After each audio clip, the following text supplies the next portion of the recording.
I have been to a variety of churches who have had different types of pastors. I've been with white males, I've been with women, but this is the first church that I have been with a Black woman and an LGBTQ person. And to me, each of them have their different gifts in order to share God's word. So to me, the color of the person and the orientation of the person is not as important as their message and their work for God. It was refreshing, and it allowed us to hone in on our own mission and our own work. And it really just broadened the scope, I think, of the direction this church was headed in. I wasn't really afraid of anything with regard to that, because I think if the person is inspirational, that's fantastic. I had some concern only from the standpoint of, because we are an old white congregation, how's everyone else going to feel?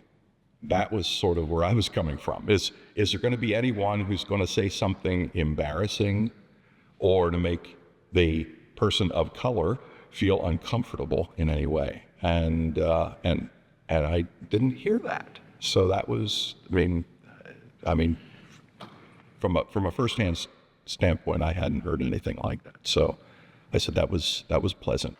I think a lot of church people really want deeply to be kind and to be nice, and really have been. Their intentions are in the right place. And so the big learning curve is the difference between intention and impact.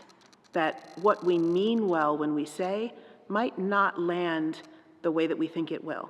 The actions that we do might not land the way that we think they will. And that it can hurt to find out that where you thought you were being kind, you might actually have been causing hurt or harm to someone. So being willing to come to the table with humility and listen and receive that feedback is where the growth was possible.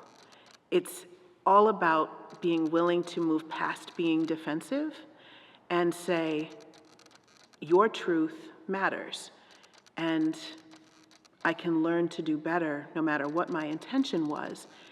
And then when I know as a leader for myself that I've been heard, that people care about me enough to be willing to be open to new ways of doing things, then I feel so much safer and excited about finding ways that I can partner with them on that journey. I personally had no problem at all.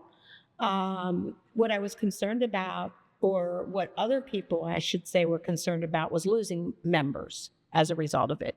And like I said, I had no concerns. I didn't really even, you never want to lose members, but if you do, you do. You and all God's people said, Amen! I haven't noticed anything. They are, and I am. And we do church together.